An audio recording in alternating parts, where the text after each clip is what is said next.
and welcome into First Take. Thank you so much for being with us. Larry Fitzgerald will be with us later on. Lots to get into with him. Here with Skip Bayless. I'm Molly Karam. Stephen A. joins us from New York City.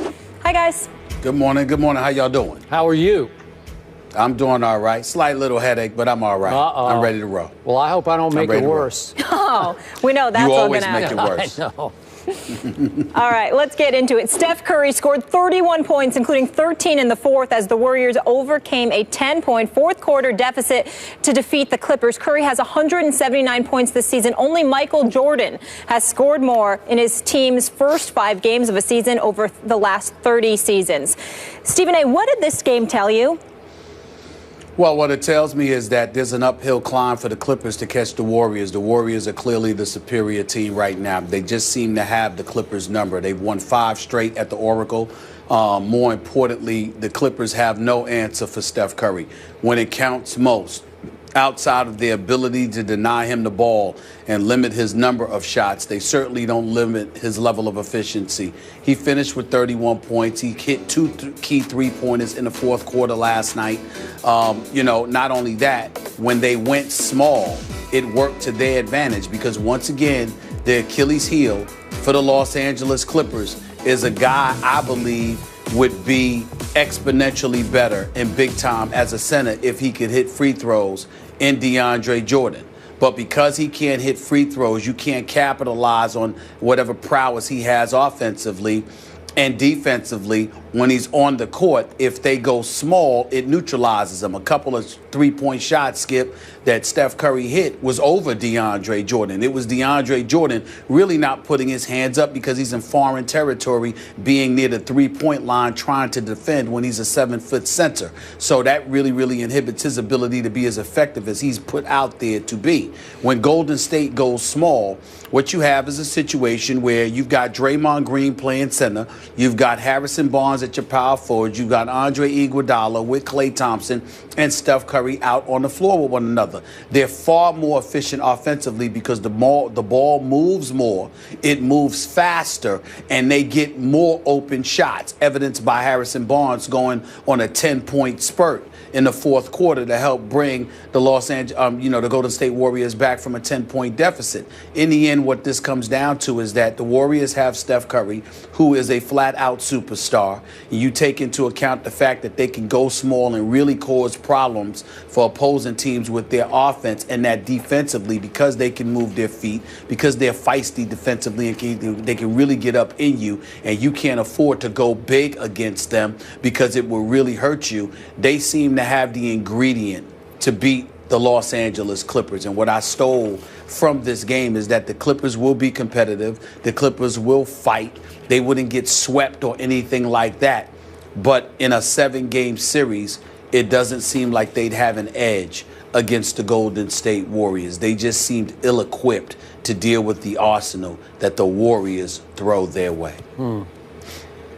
Not sure I agree with your final analysis here, but I do, before I launch, I want to give you credit because yesterday we talked about how Golden State was favored at Oracle at home by 8. And you said you would take those 8 points in the Clippers. You said this would be, to quote you, a nail biter. You were absolutely right about this. I thought it could be a quasi blowout, maybe 15 or even 20 points, because that's what Golden State has been doing to everybody else so far on their schedule. Here's when I thought I was dead right, Stephen A. Smith. You realize with 7:56 to go in the first half, midway through the second quarter, the score was 46-29 home team. Think about that. 46-29, Golden State up when Steph Curry hit another impossible, how did he do that, off-balance 3. My guy from Vanderbilt, Festus Ezeli, actually got fouled on the screen on that play. So he's going to get a free throw on top of Steph's 3. They had to go to the review on that, and they decided that it was almost like simultaneous launch and foul. And Oracle went, as we all know it can, bananas.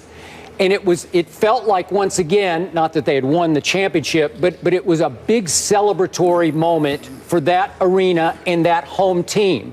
And I think they were feeling themselves. I think they got maybe a little too full of themselves.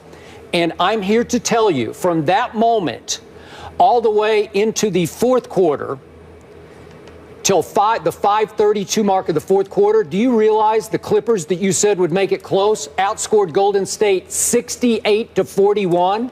They went on a 68-41 run. Think about that. At Oracle, the Clippers did that. I was highly impressed with the Clippers. It gave me pause to think maybe the Clippers can compete down the line with a Golden State that just looked like an unbeatable juggernaut first 2-3 games.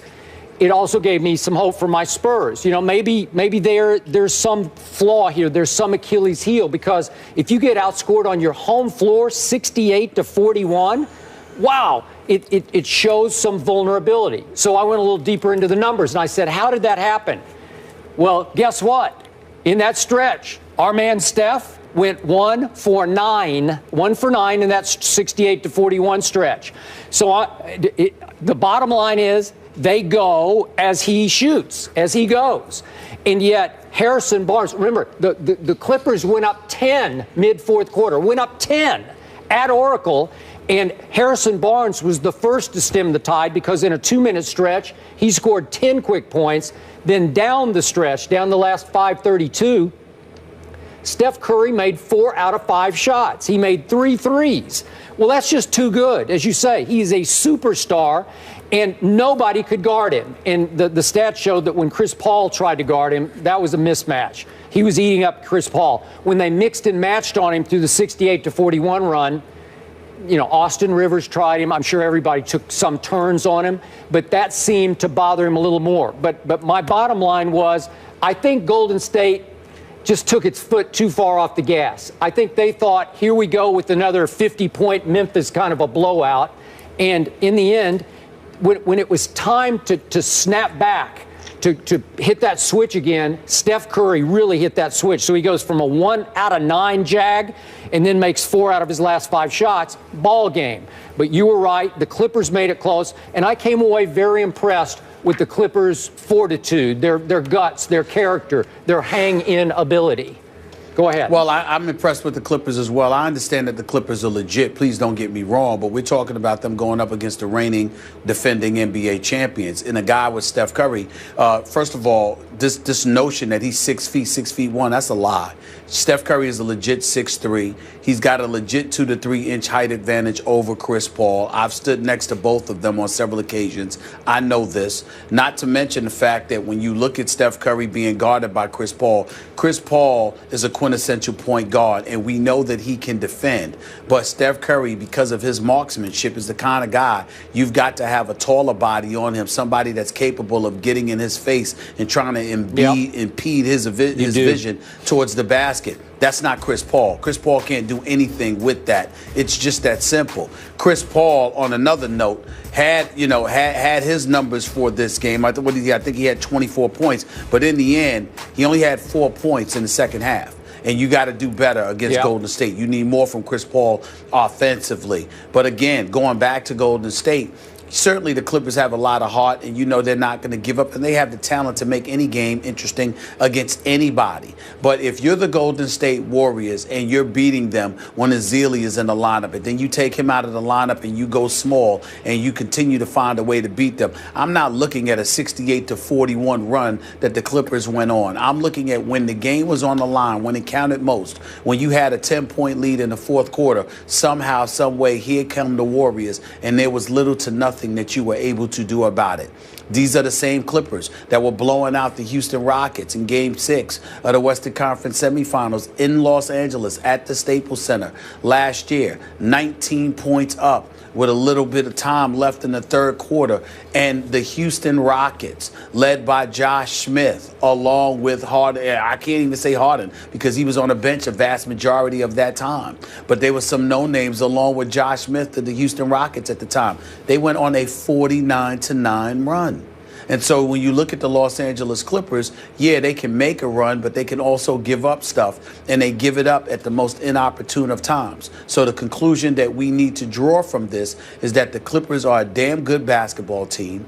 They're in one of the elite teams in the NBA, but they are second-tier status to the Golden State Warriors, because the Golden State Warriors are not just champions, they're playing like champions. And the Clippers are playing like a team nipping and tucking at their heels, but can't quite grab a hold of them as of yet. It's just that simple. History on Golden State's side. The Warriors are the 5th team in NBA history to start consecutive seasons 5-0. 3 of those teams went on to win back-to-back NBA titles in those seasons. Now to